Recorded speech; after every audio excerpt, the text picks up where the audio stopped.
अस्सलामुअलैकुम जी। आज मैं लेकर आई हूँ बच्चों के लिए बहुत ज़बरदस्त शानदार किस्म की चोको पाई की रेसिपी। आप कह लें, पैन केक्स कह लें, चॉकलेट बिस्किट कह लें, कुछ भी कह लें। और मैं क्या तुसी तो राज़ी होना नहीं वड्डियां ने, तो मैं न्यानियां नहीं खुश कर लवां। तो अच्छा खैर, अगर मेरे आसपास आपको कोई आवाज़ महसूस हो तो इग्नोर कीजिएगा, आज चूहिया मेरे सर पर ही है। तो जी जनाब, चलते हैं हम टाइम ज़ाया किए बगैर अपनी रेसिपी की तरफ। इसके लिए सबसे पहले जो हमने पैनकेक्स बनाने हैं, या आप यूँ समझ लें हमने छोटे छोटे बिस्किट्स बनाने हैं, कुकीज़ बनानी है। कुकीज़ के लिए ना हमने सबसे पहले लेना है अंडे। 2 अंडे लेने हैं, रूम टेम्परेचर पर होने चाहिए, ठंडे अंडे नहीं इस्तेमाल करने। और इसके अलावा ज़्यादा बाउल में अंडे तोड़कर फिर इस बाउल में शामिल किया करें, क्योंकि अगर एक भी अंडा ख़राब निकला तो जो हम सारे अंडे हैं ना वो भी ज़ाया जाएंगे। अंडे जब थोड़े से बीट हुए तो मैंने साथ ही इसमें शामिल कर दी थी चीनी। चीनी जो है ना 50 ग्राम, मैंने स्केल से हर चीज़ मेजर की है। और आप भी कोशिश किया करें कि स्केल ही इस्तेमाल करें, उससे बहुत परफेक्ट होती है आपकी सारी बेकिंग शेकिंग। अच्छा जी, 50 ग्राम चीनी, पाउडर चीनी घर में पिसी हुई जो है वो मैंने इस्तेमाल की है। चीनी को और अंडे को बहुत अच्छी तरह से हमने बीट कर लेना है, फोमी फोमी हो जाएगा, यानी आप यूँ समझ लें कि इसका वॉल्यूम जो है वो डबल हो जाएगा। उसके बाद मैंने इसमें शामिल कर दिया था ऑयल। ऑयल जो है ना मैंने इसमें सिर्फ 1 टेबल स्पून शामिल किया था। और ऑयल शामिल करने के बाद इसको अच्छे से बीट करने के बाद मैंने साइड पर कर दिया था। अब हम आ जाते हैं अपने ड्राई इंग्रेडिएंट्स की तरफ। अच्छा, एक और बात बता दूं कि इसमें मैंने इसी पॉइंट पे जो है ना 1 टेबल स्पून जो है लेमन जूस भी शामिल किया था। लेमन जूस जो है ना, आप अगर केक्स वगैरह में शामिल करते हैं तो आपको फिर तो एसेंस की भी ज़रूरत नहीं पड़ती। और दूसरा उसका ये फ़ायदा होता है कि आपके जो भी बेकिंग होती है, पैनकेक्स को भी बेसिकली हमने फुलाना है, तो हर वो चीज़ जिसको आप फुलाना चाह रहे हैं उसका वॉल्यूम उसको बड़ी सॉफ्ट और फ्लफी सी बनती है। अच्छा जी, लेमन जूस भी शामिल कर देना। और साथ ही इसमें थोड़ा सा इस पॉइंट पे ही मैंने लेमन एसेंस यूज़ किया था। आप चाहें तो वनीला एसेंस भी इस्तेमाल कर सकते हैं। ये चीज़ें शामिल करने के बाद इसमें मैंने शामिल कर दिया था मैदा 200 ग्राम। आपने छान कर इस्तेमाल करना है मैदा ज़रूर हर हाल में। और उसके बाद 15 ग्राम जो हम इसमें इस्तेमाल करेंगे बेकिंग पाउडर, ठीक है। और साथ ही जो है ना मैंने इसमें 1/4 टीस्पून या इससे भी थोड़ी सी कम समझ लें आप नमक इस्तेमाल किया था, उसको भी छान लिया था। ये जो ड्राई इंग्रेडिएंट्स हैं ना, इनको भी हमने बहुत अच्छे से मिक्स करना है। अच्छा, बेहतरीन ऑप्शन तो ये होता है कि आप अपने हाथ से इसको आराम से फोल्ड करें, लेकिन जो मेरे जैसे थोड़े कामचोर लोग होते हैं तो वो फिर बीटर से भी ये काम कर लेते हैं। लेकिन बीटर से ये ख़तरा होता है कि वो आपका जो बैटर राइज हुआ है ना वो दोबारा से बैठ जाएगा। पता नहीं अब किसके हक में बैठेगा ये तो हमें नहीं पता, लेकिन वो बैठ जाता है। तो इस वजह से यही कहा जाता है कि आप इसको हाथ से फोल्ड करें। लेकिन खैर मैंने ऐसे ही काम चला लिया था, इसको मैंने बीटर से ही फोल्ड किया था। और साथ ही मैंने जो इस पॉइंट पे इसमें शामिल कर दिया था 130 ml, 130 ml यानी हाफ कप से कुछ ज़्यादा इसमें दूध शामिल करना है। और इसको अच्छी तरह से मैंने एक दफ़ा फिर एंड पे बीटर से मिक्स कर लिया था। तो ये जो है ना हमारा बेहतरीन किस्म का बैटर जो है तैयार हो गया था। अब हम आ जाते हैं कि हमने इसको तैयार कैसे करना है, इसके पैनकेक्स कैसे बनाने हैं। एक पाइपिंग बैग मैंने इस्तेमाल किया था। आप चाहें तो कोई भी बॉटल जिसकी नोजल हो लंबी, हमने लेना वो आप इस्तेमाल कर सकते हैं। लेकिन मैंने जो है पाइपिंग बैग में तमाम बैटर डाल लिया था। और यहाँ मैं आपको एक और बात बताती चलूँ कि जिन लोगों को मुश्किल होती है, मतलब वो बिगनर होते हैं और उनको लगता है कि पाइपिंग बैग से आइसिंग या बैटर बाहर निकल आता है बैक साइड से अक्सर, तो वो ये किया करें कि इसकी बैक साइड पे कोई क्लिप कुछ भी ऐसी चीज़ लगा दिया करें ताकि बैटर जो है वो बाहर ना निकले। कोई भी क्लिप्स जो हम किचन में पैकेट्स वगैरह को लगाने के लिए इस्तेमाल करते हैं, ठीक है। तो ये मैंने एक स्टील की क्लिप थी, मैंने ये इसको लगा दी। और आगे जाके मैं आपको एक और पॉइंट भी बताती हूँ बहुत अहम, जो अक्सर बहुत मुश्किल हो रही होती है उसकी। अच्छा खैर, उसके बाद हमने एक नॉन स्टिक पैन ले लेना, उसमें हमने हल्का सा उसे ऑयल से ग्रीस करना है। और ये हमने एक कुकीज़ की शेप में जो है बैटर एक ही जगह पे आपने पाइपिंग बैग को रखते हुए इसको प्रेस करना है। तो ये कुकीज़ का जितना साइज़ होगा, जितने आप बनाना चाह रहे हैं साइज़, जैसे ही उतना साइज़ होगा आपने छोड़ देना है, क्योंकि ये चूँकि बैटर है तो ये थोड़ा सा रनी होगा तो ये थोड़ा फैलेगी भी कुकीज़। तो आपने उस हिसाब से इसका बैटर जो है ड्रॉप करते जाना है पैन पे। ये तकरीबन 40 सेकंड बाद आप इसकी साइड पलट सकते हैं। आंच आपने एक मुनासिब सा टेम्परेचर पहले ही कर लेना है, बहुत तेज़ आंच भी नहीं होनी चाहिए, बहुत कम भी नहीं होनी चाहिए। तो ये जो है आपने इनकी साइड पलटते जाना है और उसके बाद आपने दोबारा जो है ड्रॉप करते जाना है बैटर को। और इस तरह से छोटे छोटे पैनकेक्स आपने बना लेने हैं।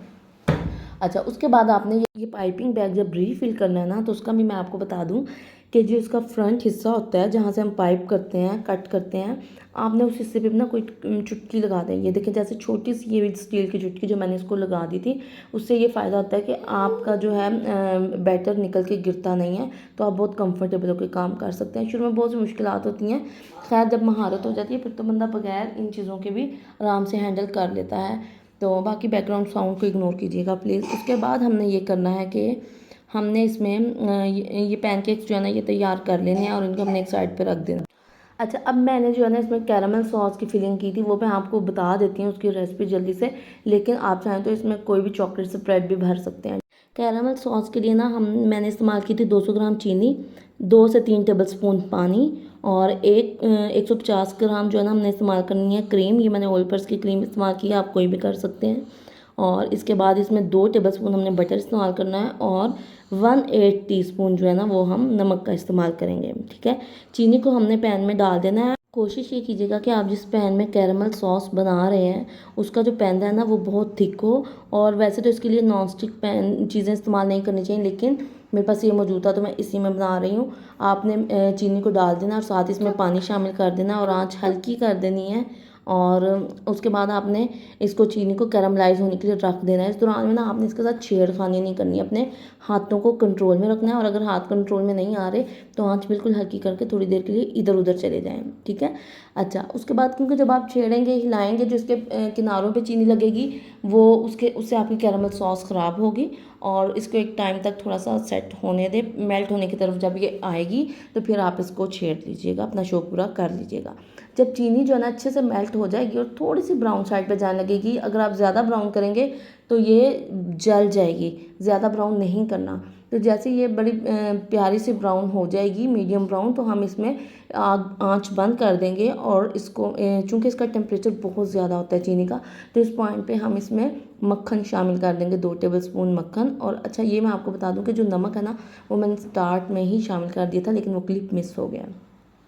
अच्छा, मक्खन शामिल करने के बाद इसको तेज़ी से हिलाना है। और उसके बाद साथ ही मैंने इसमें क्रीम शामिल कर दी थी। क्रीम जो आप इस्तेमाल कर रहे हैं वो बिल्कुल रूम टेम्परेचर पे होनी चाहिए, बिल्कुल भी ठंडी नहीं होनी चाहिए। फिर आप कहेंगे कि हमारी कैरामल सॉस ख़राब हो गई और हमें ठीक से बताया नहीं गया। क्रीम आपकी अगर ठंडी होगी तो कैरामल सॉस किसी काम की नहीं रहेगी, तो इसलिए जो है ना क्रीम आपने रूम टेम्परेचर की ही यूज़ करनी है। ठीक है, अच्छा ये जो है ना आप इसको अच्छे से मिक्स कर लेना। और ये इतनी मज़े की, इतनी परफेक्ट किस्म की कैरामल सॉस तैयार है, इसको आप बना के फ्रिज में भी रख सकते हैं। अच्छा जी, कैरामल सॉस भी हो गई तैयार। अब हम आ जाते हैं कि हमने इसकी फिलिंग कैसे करनी है। उसके लिए अच्छा फिलिंग से पहले मैं आपको बता दूं कि हमने इसको ऊपर जो ड्रेसिंग करनी है वो कैसे करनी है, यानी इसको कौन से कपड़े पहनाने हैं। इसके लिए हमने ये करना है कि हमने चॉकलेट लेनी है। मैंने 200 ग्राम चॉकलेट ली थी जो कम हो गई थी, मैंने फिर बाद में 100 ग्राम मज़ीद इसमें ऐड की थी। कम से कम 300 ग्राम चॉकलेट लीजिएगा और उसको अवन में आपने 30 सेकंड के लिए लगाना है। अच्छा, आप डबल बॉयलर पे भी उसको मेल्ट कर सकते हैं, लेकिन वो थोड़ा सा लंबा चौड़ा काम होता है। अगर टाइम की कमी है तो आप अवन में करें, लेकिन आपने 30 सेकंड से ज़्यादा अवन में नहीं लगानी चॉकलेट। उससे ये होता है कि चॉकलेट आपको महसूस ही हो रहा होता है कि बिल्कुल नॉर्मल है, उसे कुछ भी नहीं हुआ, उसको तो फ़र्क ही नहीं पड़ा।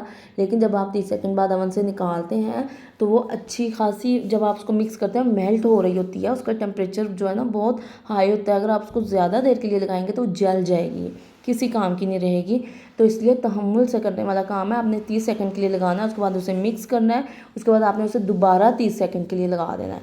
ठीक है, इस तरह 2 से 3 दफ़ा में आप देखिएगा कि आपकी चॉकलेट बहुत अच्छे से मेल्ट हो जाएगी। अच्छा जी, जब चॉकलेट मेल्ट हो गई ना तो फिर अब आप ये देखेंगे ये इतनी थिक कंसिस्टेंसी है कि इसको अगर हम अपने चॉकलेट पाई के ऊपर कोट करेंगे ना तो ये फिर बस 2-3 पाइस पे कोट होगी और वो बिल्कुल अच्छी नहीं लगेगी। वो फदोड़े फदोड़े कोजे कोजे मोटे मोटे हमारे चॉकलेट पाई बनेंगे। तो इसको ना हमने ऑयल, इसमें थोड़ा सा वेजिटेबल ऑयल, कोई भी जिसमें कोई खुशबू फ्लेवर ना हो, आपने वो इस्तेमाल करना है। और अच्छी तरह से 2 टेबलस्पून डाल दें, बस उतने में ही जो है इसकी रनिंग कंसिस्टेंसी बहुत अच्छी हो जाएगी और जो है हमारी बेहतरीन किस्म की चॉकलेट जो है कोटिंग के लिए तैयार है। अच्छा जी, अब ये हमने करना है कि हमने 2 सेम साइज़ की जो है ना पैनकेक्स उठाने हैं। उन पे आपने दरमियान में आप चॉकलेट स्प्रेड लगा लें। मैंने एक क्लिप जो है वो चॉकलेट स्प्रेड के साथ बनाया है, कोई भी यूज़ कर लें। वैसे जिस जार में मौजूद है मैंने इस कंपनी का नहीं यूज़ किया, ये किसी और कंपनी का चॉकलेट स्प्रेड है जो मैंने इसमें डाला हुआ है। मैं बेसिकली बेक हाउस से बड़ी बकेट मंगवाती हूँ, तो वो इस वजह से मैंने फिर छोटे जार में डाला है। ये इस पे लगाकर दूसरे वाले जो हमारा पैनकेक है उसको अच्छे से आपने इस पर प्रेस करना है, तो ये बिल्कुल फिक्स हो जाएगा। उसके बाद आपने इसे चॉकलेट में डालना है, और आपके पास अगर कोई रैक है तो आप ये उस पर रख दें। अगर रैक वगैरह नहीं है तो सिंपल बटर पेपर पे आप इसको आराम से रख सकते हैं। मैंने दोनों तरीके आपको दिखा दिए हैं। तो बटर पेपर पे भी ये आराम से सेट हो जाएगा। उसके बाद आप इसको, जब ये सारी कुकीज़ को आपने इस तरह से कोट कर लेना है ना, उसके बाद आपने इसको फ्रिज में रख देना है, ठीक है, ताकि ये थोड़ी सी ठंडी हो जाए, सेट हो जाए। जब ये फ्रिज में रख देंगे, थोड़ी देर बाद आपने इनको दोबारा से बाहर निकालना, और अगर आपके पास लेफ़्ट ओवर चॉकलेट है तो वो फिर इस पॉइंट पे आप इसके ऊपर आराम से कोई भी डिज़ाइनिंग कर सकते हैं। तो मैंने थोड़े से बादाम डाले थे, और खैर मैंने इसके ऊपर पहले भी चॉकलेट से डिज़ाइनिंग की थी, लेकिन उस टाइम ये इतनी ठंडी नहीं थी। लेकिन मुझे ज़रा जल्दी थी, तो मैं चाह रही थी कि काम ख़त्म हो जाए, लेकिन नहीं हुआ। फिर मैंने खैर बाद में दोबारा इसके ऊपर पाइपिंग बैग से थोड़ी सी चॉकलेट लगा के और इसके ऊपर बादाम से इसे गार्निश कर दिया था। बहुत सिंपल आसान सी रेसिपी है, लेकिन टाइम टेकिंग है, स्टेप्स होते हैं, बेकिंग टाइप रेसिपी है। तो इस तरह की रेसिपीज़ के बहुत स्टेप्स होते हैं, तो आपको थोड़ा सा टाइम तो लगेगा, लेकिन एक दफ़ा बना लें, काफ़ी सारी बना लें, बहुत मज़ा आएगा, इंजॉय करेंगे आप। काफ़ी सारी बन जाती हैं इतने में। तो ट्राई कीजिएगा और बताइएगा आपको ये रेसिपी कैसी लगी, और दुआ में याद रखिएगा। ज़िंदगी रही तो फिर हाजिर होंगी मज़ीद पुट्टी सीधी रेसिपीज़ के साथ। इजाज़त दीजिए, अल्लाह ने